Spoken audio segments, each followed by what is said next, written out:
नमस्कार, आप देख रहे हैं राजीव टाइम्स। आपके साथ मैं हूं आराधना नामदेव। रुक करते हैं खबरों की ओर। आपको बता दें, इंदौर में बढ़ते तापमान और भीषण गर्मी का असर अब पक्षियों की जान पर भी भारी पड़ने लगा है। बीते 3 दिनों में शहर के कालिंदी, कुंज, राला मंडल और चिड़ियाघर के आसपास के क्षेत्रों में 20 से अधिक मोरों की मौत होने की खबर सामने आई है। बताया जा रहा है कि इनकी मौत डिहाइड्रेशन और हीट स्ट्रोक के कारण हुई है।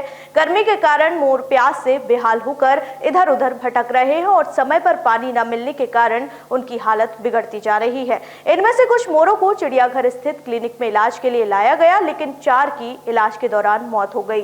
कमला नेहरू प्राणी उद्यान के प्रभारी डॉक्टर उत्तम यादव के मुताबिक पोस्टमार्टम रिपोर्ट में 4 मोरों की मौत की मुख्य वजह डिहाइड्रेशन पाई गई है। इस घटना के बाद शहर में कई पक्षी प्रेमी आगे आए हैं और उन्होंने पार्कों और खुले क्षेत्रों में मोरों के लिए पानी और दाने का इंतजाम शुरू कर दिया है। बर्तन में पानी भरकर जगह जगह रखा जा रहा है ताकि प्यास से तड़पते पक्षियों को राहत मिल सके। वहीं वन विभाग भी इस मामले को गंभीरता से लेते हुए सक्रिय हो गया है। डीएफओ प्रदीप मिश्रा ने शहरी वन क्षेत्रों में मोरों और अन्य वन्य प्राणियों के लिए पानी उपलब्ध कराने के निर्देश दिए हैं।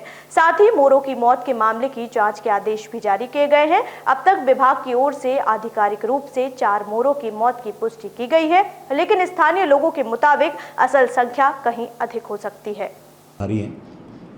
तो चर्चा के दौरान उन्होंने ये बताया कि कल कुछ लोग उनके पास आए रेस्क्यू के दृष्टिकोण से मोरों को लेके। शहरी क्षेत्रों में कालिंदी एरिया में उनको वहाँ के लोगों ने मोरों को देखा था मृत में, तो लेके आए और उनको कहे कि आप रेस्क्यू कीजिए। बट उन्होंने बताया कि जैसे मौके पे आए थे तो 4 में से 3 जो मोर थे वो मृत हो चुके थे। एक मोर मरणासन की स्थिति में था, उसको बचाने का प्रयास किया गया, लेकिन अंततः उसकी भी डेथ हो गई। तो जो मृत्यु का मुख्य कारण देखा गया उसमें डॉक्टर साहब का कहना था कि जो अभी विगत 2 सप्ताह में जो टेम्परेचर में अचानक से बढ़ोतरी हुई है और उससे स्ट्रोक और डिहाइड्रेशन की स्थिति निर्मित हुई है, जैसा उन्होंने गेस किया, पोस्टमार्टम किया, प्रथम दृष्टया उनको ही लगा।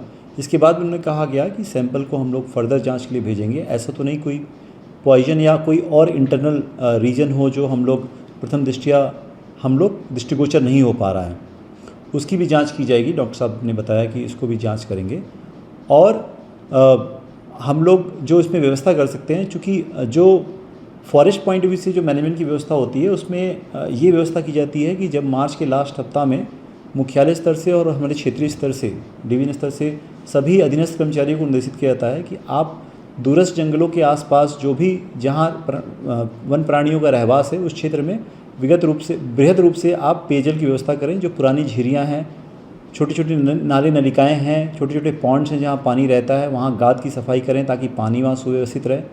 आवश्यकता पड़ने पर जो सूख गए हैं तो नए पेयजल व्यवस्था के लिए वाटर होल्स भी क्रिएट करते हैं, उसको बाकायदे एक सिस्टमेटिक तरीके से वहाँ वाटर रिचार्ज भी करते हैं हम लोग, ताकि वहाँ पानी उपलब्ध रहे पूरे ग्रीष्म ऋतु में और वन प्राणियों को पानी की समस्याओं के लिए इधर उधर भटकना ना पड़े। सर, आपने 4 मोर की मौत की पुष्टि की है, लगभग सर 35 मोरों की सूचना आ रही है सर सोशल मीडिया।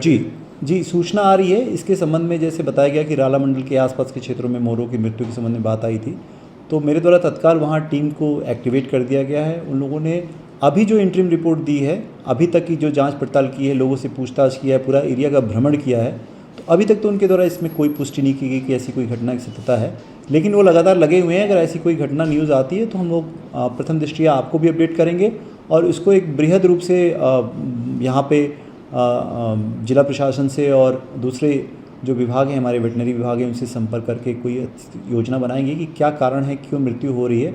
इसके बेसिकली साइंटिफिक कारणों को जानने की कोशिश करेंगे और उसका जो निदान है, जो शहरी क्षेत्रों में जहाँ चूँकि हमारी मैनेजमेंट की लिमिटेशन रहती है, बट हम लोग निश्चित रूप से उन निकायों से संबंध करेंगे जिनके आसपास जो उसको मैनेजमेंट के लिए रिस्पॉन्सिबल हैं, उन्हें वो वन्य प्राणियों के मैनेजमेंट से, प्रबंधन से जुड़े हुए सारे पहलुओं को उनको एक्सप्लेन करेंगे हम लोग, और हम लोग स्वयं उपस्थित होकर भी सारी व्यवस्थाएं सुनिश्चित करेंगे, ताकि अगर सिर्फ स्टॉक और पानी इसका रीज़न है और पानी की उपलब्धता रीज़न है तो उसको हम लोग शॉर्ट आउट करने के लिए। रुक करते अगली खबर की ओर। आपको बता दें, जहां मध्य प्रदेश में पढ़ाई कर रहे लाखों छात्रों के लिए बड़ी राहत की खबर है। प्रदेश सरकार ने सरकारी स्कूलों में गर्मी की छुट्टियों की आधिकारिक घोषणा कर दी है। 1 मई से लेकर 15 जून तक सभी सरकारी स्कूल बंद रहेंगे। खास बात यह है कि इस गर्मी छुट्टियों की अवधि 46 दिनों की तय की गई है, यानी कि बच्चों को भरपूर आराम और समय मिलेगा। वहीं शिक्षकों के लिए अवकाश की अवधि अलग से तय की गई है। वे 1 जून से स्कूल लौटेंगे ताकि नए शैक्षणिक सत्र की तैयारियां हो सके। मध्य प्रदेश शासन के स्कूल शिक्षा विभाग ने शैक्षणिक सत्र 2024-25 के लिए ग्रीष्मकालीन अवकाश की तिथियों की घोषणा कर दी है।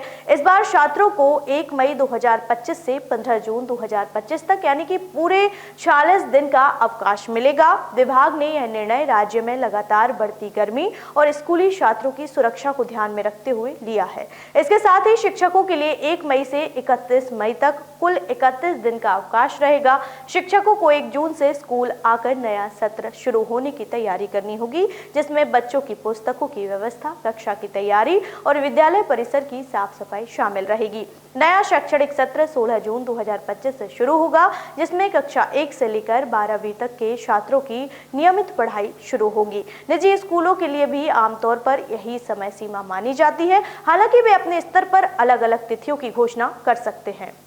देखिए, टेम्परेचर निश्चित रूप से ज़्यादा है, लेकिन अभी लू जैसी स्थितियां जो हैं वो तो नहीं बन रही हैं, लेकिन फिर भी इस पे आज या कल में जो संबंधित संगठन हैं और शासन है उनसे एक बार विचार विमर्श करके फैसला लिया जाएगा। चलिए चलते अगली खबर की ओर। आपको बता दें, जहां पश्चिम बंगाल में हिंदुओं को लेकर राजनीति एक बार फिर तेज हो गई है, जहां भाजपा नेता मिथुन चक्रवर्ती ने हाल ही में बयान दिया है कि अगर हिंदू अपनी पहचान बचाना चाहते हैं तो उन्हें भाजपा को वोट देना चाहिए। उन्होंने ममता सरकार पर निशाना साधते हुए कहा है कि तृणमूल कांग्रेस की नीतियां हिंदू विरोधी है। भाजपा लगातार राज्य में हिंदू वोट बैंक को संगठित करने की कोशिश कर रही है। भाजपा नेता और अभिनेता मिथुन चक्रवर्ती ने पश्चिम बंगाल के लोगों से अपील की है कि अगर वे हिंदू हैं और अपनी पहचान बचाना चाहते हैं तो भाजपा को वोट दें। उन्होंने कहा कि अगर ममता बनर्जी की सरकार दोबारा आई तो बंगाल में हिंदुओं का अस्तित्व खतरे में पड़ सकता है। मिथुन ने यह भी कहा कि करीब 9% हिंदू वोट नहीं करते हैं। अगर वे भाजपा को समर्थन दे तो राज्य में राम राज्य आ सकता है। तृणमूल कांग्रेस ने मिथुन के इस बयान की निंदा की है। तो वही आपको बता दें खबर तमिलनाडु से, जहां तमिलनाडु में भारतीय जनता पार्टी के नए प्रदेश अध्यक्ष की घोषणा 12 अप्रैल को होने की संभावना है। हाल ही में वर्तमान प्रदेश अध्यक्ष के अन्नामलाई ने इस पद की दौड़ से खुद को अलग कर लिया है। उन्होंने स्पष्ट किया है कि भाजपा में प्रदेश अध्यक्ष का चयन सर्वसम्मति से होता है, न कि प्रतिस्पर्धा के माध्यम से। अन्नामलाई के नेतृत्व में भाजपा ने राज्य में अपनी उपस्थिति मजबूत की है, लेकिन उनके नेतृत्व को लेकर पार्टी के भीतर मतभेद भी उभरे हैं। अब पार्टी नए अध्यक्ष के चयन की प्रक्रिया में है और 12 अप्रैल को इसकी आधिकारिक घोषणा की उम्मीद है। तो चलिए रुक करते अगली खबर की ओर, जहां चेन्नई सुपर किंग्स कप्तान ऋतुराज गायकवाड़ कोहनी में फ्रैक्चर के कारण इंडियन प्रीमियर लीग 2025 से बाहर हो गए हैं। सीएसके के मुख्य कोच स्टीफन फ्लेमिंग ने पुष्टि की है कि गायकवाड़ को गुवाहाटी में राजस्थान रॉयल्स के खिलाफ मैच के दौरान चोट लगी थी, जिसके बाद एमआरआई से उनके कोहनी में फ्रैक्चर का पता चला। इससे पहले गायकवाड़ दर्द के बावजूद दिल्ली कैपिटल्स और पंजाब किंग्स के खिलाफ मैचों में खेले थे। ऋतुराज की अनुपस्थिति में महेंद्र सिंह धोनी शेष सीजन के लिए सीएसके की कप्तानी संभालेंगे। धोनी ने पहले 2008 से 2023 तक टीम की कप्तानी की थी और उनके नेतृत्व में सीएसके ने 5 आईपीएल खिताब जीते हैं। वर्तमान सीजन में सीएसके ने अपने पहले 5 मैचों में से 4 में हार का सामना किया है और टीम अंक तालिका में 9वें स्थान पर है। इस बुलेटिन में फिलहाल इतना ही। देश दुनिया की तमाम खबरें देखने के लिए देखते रहिए राजीव टाइम्स। नमस्कार।